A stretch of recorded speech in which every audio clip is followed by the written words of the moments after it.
Halo teman-temannya Furi, ketemu lagi di cerita boneka arwahnya Furi. Dan kali ini saya ingin bercerita tentang Ling Ling ya. Mungkin bagi sebagian dari kalian tidak asing dengan wajahnya Ling Ling, karena memang ini merupakan boneka yang dulu diisi oleh arwah Gan En ya. Seperti yang sebelumnya sudah Furi ceritakan sama teman-teman, bahwasanya saya mendapatkan Gan En dari seseorang di Medan yang merasa agak kewalahan mengurus Gan En karena memang dia sedang ditimpa berbagai macam permasalahan, sehingga dia khawatir Gan En tidak bisa diurus dengan baik. Nah, setelah perjalanan Furi bertemu dengan Gan En, lalu pribadinya dia yang pemarah, lalu penuh dengan dendam. Akhirnya pada saat itu Furi bawa dia ke Pura Campuhan Windu Segara yang ada di Padang Galaksanur untuk di blessing di sana dengan tata cara melarung dan juga melukat ya. Kenapa di blessing di sana? Nah, seperti yang teman-teman semua ketahui bahwasanya yang namanya luktep atau kumantong itu sudah di blessing oleh biksu di Thailand ya. Jadi prosesi pemblessingan bukan di Pura Campuhan. Di Pura Campuhan Puri hanya meminta berkah dari mereka semua energi good spirit yang ada di sana supaya bisa menuntun Gan En pada saat itu untuk bisa melepaskan dendam dan menjadi arwah yang baik. Nah, setelah 2 hari pulang dari sana, akhirnya dia reinkarnasi. Dia izin sama saya untuk pulang gitu ya. Setelah 3 bulan, bonekanya kosong.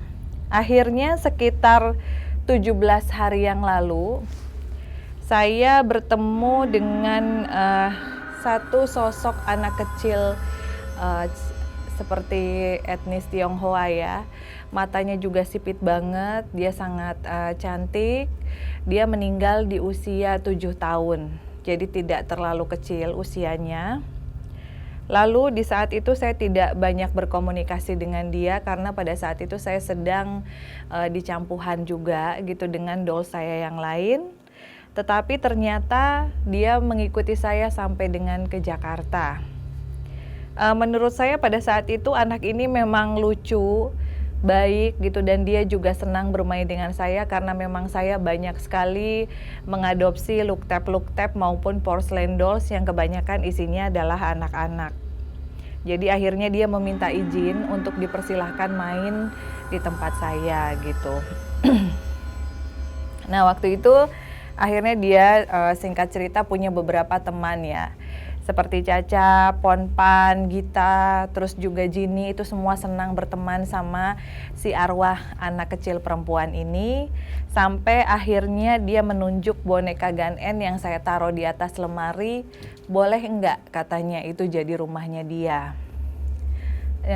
Sebelum saya mengizinkan dia untuk masuk ke dalam boneka Gan En, saya bilang sama Ling Ling, kalau dia harus berjanji bahwa dia akan menjadi good spirit di tempat saya.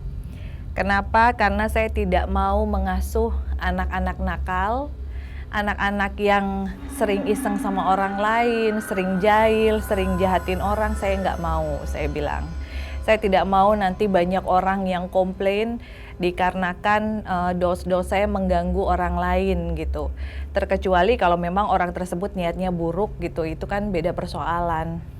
Akhirnya si Ling Ling ini berjanji bahwa dia akan menjadi good spirit. Dan satu hal yang saya lihat perbedaannya dengan Gan En, kalau Gan En itu anaknya sangat kalem, pendiam, cenderung senang menyendiri. Maka kalau Ling Ling ini kayak ketua geng gitu ya. Mungkin karena teman-teman yang lain lebih muda atau lebih kecil dari dia, jadi dia sangat cerewet, sedikit lebih cerewet daripada Cika. Terus juga dia sangat mengayomi teman-temannya yang ada di tempat saya. Jadi kenapa saya memberi nama dia Ling Ling? Karena dia cerewet, dia ceria, dia juga cantik. Dan dia meninggalnya bukan karena dibunuh atau bukan karena kekerasan atau apa. Dia meninggal karena memang dia sakit. Dan dia seringkali berada di pura dengan harapan dia akan bertemu dengan orang tuanya. Tetapi sampai sekarang pun saya tidak tahu Ling Ling ini meninggal tahun berapa, siapa orang tuanya, karena dia tidak begitu banyak bercerita kepada saya. Tetapi posisi dia pada saat bertemu saya di depan patung Dewi Kuan Im. Jadi waktu itu Ling Ling bilang bahwa salah satu dewi yang seringkali menjaga dan memberi makan dia adalah Dewi Kuan Im gitu. Ya, jadi segitu dulu cerita Furi tentang Ling Ling ya, yang sebelumnya bonekanya Gan En yang sudah reinkarnasi. Jadi seperti yang pernah Furi sampaikan juga kepada teman-teman semuanya, bahwasanya spirit-spirit di dalam dolls ini bisa rest in peace, bisa reinkarnasi apabila memang mereka sudah melupakan, memaafkan dan juga menghapus dendam di dalam hati serta kehidupan mereka sebelumnya gitu. Terima kasih. Kita ketemu lagi di sesi boneka arwah selanjutnya dengan boneka-boneka Furi yang lainnya. Oke, jangan lupa untuk like, subscribe, share dan juga komen di YouTube channel Furi Harun.